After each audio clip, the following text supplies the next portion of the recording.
نے تکبیر اولیٰ کے فضائل پہ 2 حدیثیں بیان کی تھیں۔ تکبیر اولیٰ کس کو کہتے ہیں اور جو علماء کے قول ہیں وہ بیان کیے تھے، اور جو سب سے راجح قول ہے جس پہ فتویٰ ہے اس کو بیان کیا تھا کہ امام کے ساتھ جس نے رکوع میں بھی پہلی رکعت پا لی اس کو تکبیر اولیٰ کا ثواب مل جاتا ہے۔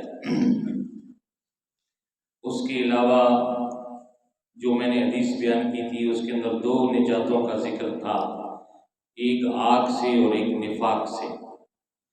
پھر منافق کی میں نے قسمیں بیان کی تھی اور منافق کے جو اعمال ہیں اس کو ذکر کیا تھا، اور پھر مقتدی کی قسمیں بیان کی تھی کہ 3 قسمیں مقتدی کی۔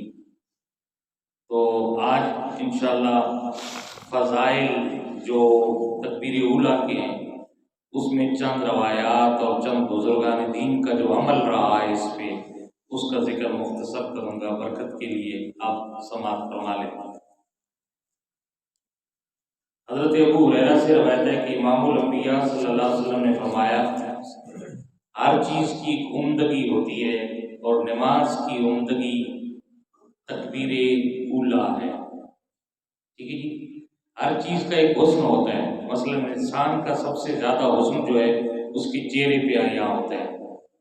اگر چہرہ اس کا اللہ نہ کرے مسح ہو جائے تو بے شک وہ اچھا لباس پہن لے پھر بھی وہ حسین نہیں لگتا، یعنی کان ضائع ہو جائے، ناک کٹ جائے اور آنکھ چلی جائے تو وہ حسن برقرار نہیں رہتا۔ تو حضور نے فرمایا ہر چیز کا حسن ہے اور نماز کا حسن تکبیر تحریمہ ہے، تکبیر اولیٰ ہے، تکبیر اولیٰ ہے، یعنی پہلی رکعت کے ساتھ ہی امام کے ساتھ نماز میں شرکت کرنا، آخر تک رہنا، یہ نماز کا حسن ہے، جماعت کا حسن ہے۔ اگلی حدیث حضرت مجاہد یہ تابعی ہیں، یہ فرماتی ہیں کہ میں نے نبی اکرم صلی اللہ علیہ وسلم کے اصحاب میں سے ایک شخص کو یہ فرماتے ہوئے سنا۔ یہ تابعی ہیں اور صحابی کی بات بیان کر رہے ہیں کہ میری صحابی سے ملاقات ہوئی، اور تابعی اسے کہتے ہیں جس نے صحابی کو دیکھا ہو۔ تو فرماتے ہیں میری ایک صحابی رسول سے ملاقات ہوئی تو وہ کہہ رہے تھے کہ میں اتنا جانتا ہوں کہ انہوں نے بدر میں شرکت کی ہے۔ یعنی فرماتے ہیں جس صحابی سے میری ملاقات ہوئی ہے نا، جس سے میں یہ بات سنی ہے، اس کے اور فضائل چھوڑیں، ایک فضیلت یہ ہے کہ وہ اصحاب بدر میں سے، وہ اصحاب بدر میں سے ہیں۔ صحابہ میں سے سب سے افضل خلفائے راشدین ہیں، اس کے بعد عشرہ مبشرہ، یعنی 10 وہ صحابہ جن کو حضور نے دنیا ہی میں اپنی زبان نبوت سے جنت کی بشارت دی ہے۔ تو سارے صحابہ جنتی ہیں، لیکن جن کو حضور نے بشارت دی ان کو کیا کہتے ہیں؟ عشرہ مبشرہ۔ عشرہ مبشرہ صحابہ کے بعد ساری صحابہ کی جماعت میں سے افضل اور اعلیٰ صحابہ اصحاب بدر ہیں۔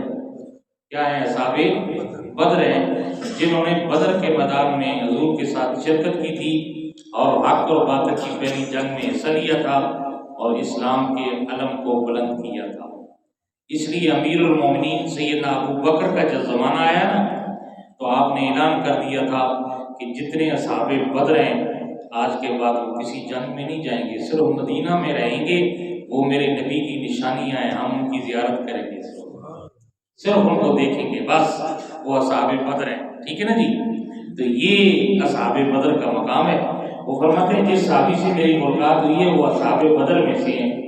انہوں نے اپنے بیٹے کو کہا، اس صحابی رسول نے، ٹھیک ہے نا جی، کیا تم نے ہمارے ساتھ نماز کو پایا؟ کیا تم نے تکبیر اولیٰ کو پایا؟ اس نے کہا نہیں۔ فرمایا جب تم 100 اونٹنیاں جو سب کی سب سیاہ آنکھوں والی ہوں ان سے بھی زیادہ خیر کو تم نے چھوڑ دیا اگر تکبیر اولیٰ کو چھوڑ دیا ہے۔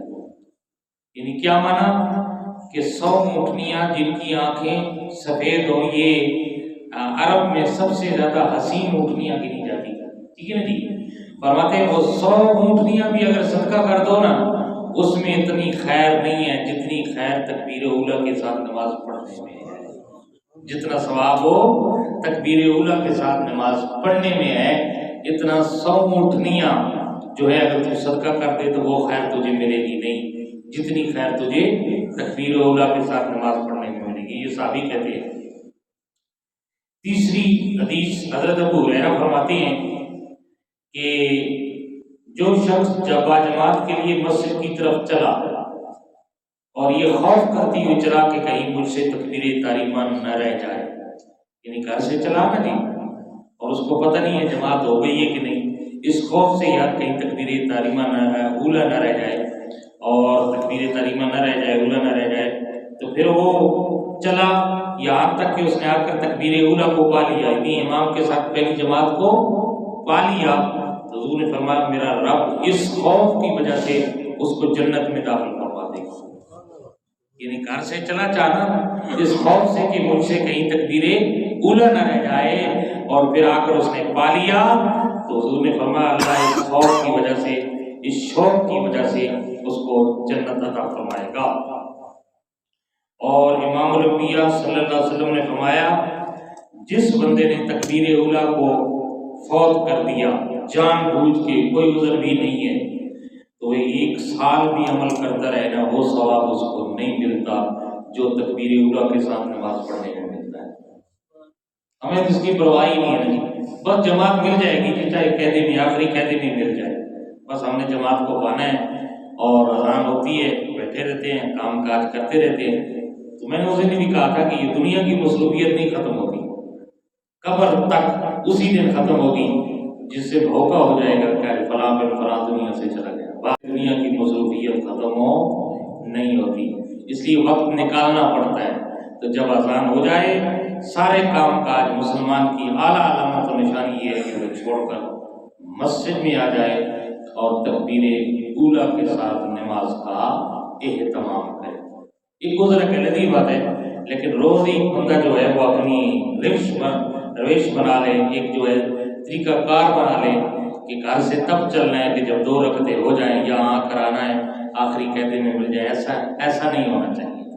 ہاں کبھی کبھار اگر رہ گئے تو علیحدہ بات ہے، ورنہ کوشش کرنی چاہیے کہ جو ہی اذان سنی کوئی کام نہیں ہے چھوڑ کے مسجد کی طرف آئیں اور آ کر پہلی صف میں بیٹھیں، اس کی بھی فضیلت حاصل کریں، تکبیر اولا کے ساتھ نماز پڑھیں.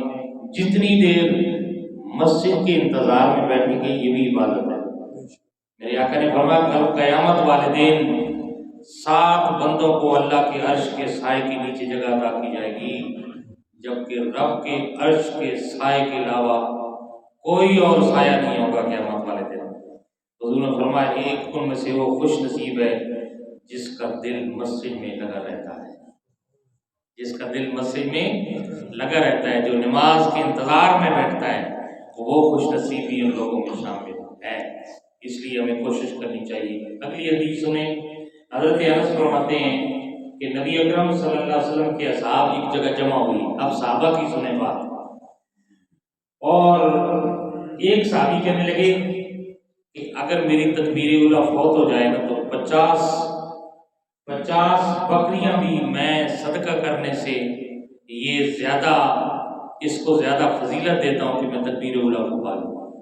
یعنی 50 بکریاں بھی میں صدقہ کر دوں وہ مجھے خوشی نہیں ملے گی جو میں تکبیر اولا کے ساتھ نماز پڑھنے میں مجھے خوشی ملے گی. فرماتے ہیں دوسری صحابی نے کہا واقعہ اگر تکبیر اولا میری امام کے ساتھ فوت ہو جائے تو ہر وہ چیز جس پہ سورج طلوع ہوتا ہے اگر وہ بھی مجھے مل جائے تو پھر بھی مجھے خوشی نہیں ہوگی. یہ صحابہ آپس میں بات کر رہے ہیں نماز کا شوق. تیسری صحابی نے کیا کہا؟ انہوں نے کہا اگر تکبیر اولا میری فوت ہو جائے اللہ اکبر تو میں عشاء کی نماز پڑھ کر ساری رات نفل پڑھتا رہوں، اتنی خوشی اس میں نہیں ہوگی مجھے کہ جتنی صبح کی نماز اگر تکبیر اولا کے ساتھ میں پڑھوں تو جتنی خوشی اس کے ساتھ مجھے ہوگی. یعنی پوری رات بھی جاگتا رہوں نفل پڑھتا رہوں اور تکبیر اولا فوت ہو جائے تو میرا دل مطمئن نہیں ہوگا جتنی خوشی مجھے تکبیر اولا کے ساتھ نماز پڑھنے کی ہوگی. تو یہ ہے جناب صحابہ کا شوق. اور ایک اور بھی ہے کہ تکبیر اولا کے ساتھ نماز پڑھنا ترغیب و ترہیب کے اندر ہے. نماز قائم کرنا 1000 اونٹ اللہ کی راہ میں قربان کرنے سے بھی زیادہ بہتر ہے. اب آئیے سر ایسے بھی ہمارے بزرگ گزرے ہیں کہ جن کی اگر ایک نماز بھی تکبیر اولیٰ کے ساتھ فوت ہو جاتی نا تو کمرہ بند کر کے 3 دن تک خوف الہی سے روتے رہتے. ایسے لوگ بھی گزرے ہیں. اور حضرت سعید بن مسیب یہ تابعی ہے. یہ کیا ہے؟ اور واقعہ ہرہ جو ہوا تھا نا، یزید نے جو مسجد نبوی میں گھوڑے باندھے تھے اپنی فوج کے ساتھ جو حملہ کیا تھا، اس کو واقعہ ہرہ کہتے ہیں. ٹھیک ہے نا جی؟ تو اس واقعے میں یہ کہتے ہیں کہ 3 دن تک مسجد نبوی میں نہ جماعت ہوئی ہے نہ اذان ہوئی ہے. یہ حضرت سعید بن مسیب کہتے ہیں کہ میں وہاں مسجد نبوی میں تھا اور وہ یزیدی فوج صحابہ کو پکڑ کے شہید کر رہی تھی، تو میں دیوانہ بن گیا. میں کیا بن گیا؟ دیوانہ بن گیا. تو انہوں نے مجھے دیوانہ بن سمجھ کے، مجنون سمجھ کے چھوڑ دیا. تو میں مسجد نبوی میں ہی رہتا تھا دیوانہ بن کے 3 دن تک. باقاعدہ کوئی اذان اور جماعت نہیں ہوئی. لیکن فرماتے ہیں اللہ کی قسم جب جماعت کا وقت ہوتا تھا تو روضہ رسول سے اذان کی آواز بھی سنتا تھا، اقامت کی آواز بھی سنتا تھا. یہ وہ تعلیم ہے. ٹھیک ہے نا جی؟ یہ کہتے ہیں اللہ اکبر، یہ کہتے ہیں کہ 50 سال مجھ سے کبھی تکبیر اولیٰ فوت نہیں ہوئی ہے. 50 سال لگاتار ہو گئے ہیں. ہم تو سر ایک ہفتہ بھی نہیں پڑھ سکتے. ہماری عادت ہوئی ہے، ہم تو ایک ہفتہ بھی باقاعدہ تکبیر اولیٰ کے ساتھ نماز ہو نہیں پڑھ سکتے. ایسا کیا ہے گزرا زمانہ آ گیا. یہ 50 سال میں ایک نماز بھی تکبیر اولیٰ کے ساتھ فوت ہو نہیں ہوئی ہے. فرماتے ہیں 50 سال سے میں نے کسی بندے کی گدی کو نہیں دیکھا. گدی اس حصے کو کہتے ہیں، یعنی پچھلی صف میں نہیں کھڑا ہوا. 50 سال سے اگلی صف میں کھڑا ہوا اور تکبیر اولیٰ کے ساتھ نماز پڑھی ہے. یہ ہمارے بزرگوں کا عمل تھا. ایک اور صحابی بزرگ ہیں جن کا نام حضرت بقیہ ہے. وہ کہتے ہیں ہم امام احمش کی عمر جو ہے وہ 70 سال تھی اور میں ان کے ساتھ 60 سال رہا. 60 سال میں ان کی رفاقت میں رہا، لیکن کبھی اس 60 سالہ زندگی میں ایک رکعت بھی ان سے نماز باجماعت قضا نہیں ہوئی ہے. یہ گواہی دے رہے ہیں ان کے غلام. تو یوں ہمارے بزرگوں نے زندگی بسر کی ہے. تو بہرحال یہ نماز باجماعت کا اہتمام کے ہمارے سامنے مثالیں ہیں جو ہمارے بزرگوں نے قائم کی ہیں. وہ زمانہ کیسا تھا؟ نہ ٹھنڈا پانی تھا، نہ بجلیاں تھیں، نہ یہ کارپٹ تھے، کچھ بھی نہیں تھے سر. مشکل ترین حالات تھے. ٹھنڈے پانی سے وضو کرتے تھے، اندھیرے ہوتے تھے، بجلیاں نہیں تھیں. پتہ نہیں پھٹی پرانی کوئی صف ہوتی بھی ہوگی کہ نہیں ہوتی گی، لیکن پھر بھی نماز کا یہ شوق کہ 70 60 سال تک انہوں نے ایک رکعت باجماعت ضائع نہیں ہونے دی. آج ہمارے پاس پانی بھی گرم ہے، لائٹیں بھی لگی ہوئی ہیں، موبائل بھی ہیں جگانے کے لیے، سارے تمام ہیں کہ نہیں، قالین بھی بچھی ہوئی ہیں. لیکن اس کے باوجود ہم کتنے سست لوگ ہیں کہ ایک ہفتہ بھی لگاتار نماز باجماعت نہیں پڑھ سکتے. اللہ ہم سب کو باجماعت نماز پڑھنے کی توفیق نصیب فرمائے اور تکبیر اولیٰ کے ساتھ پڑھنے کی توفیق نصیب فرمائے. یہ جو فضیلتیں ہیں تاکہ اللہ ہمیں بھی ان میں سے کچھ حصہ عطا فرما دے. وما علینا الا البلاغ.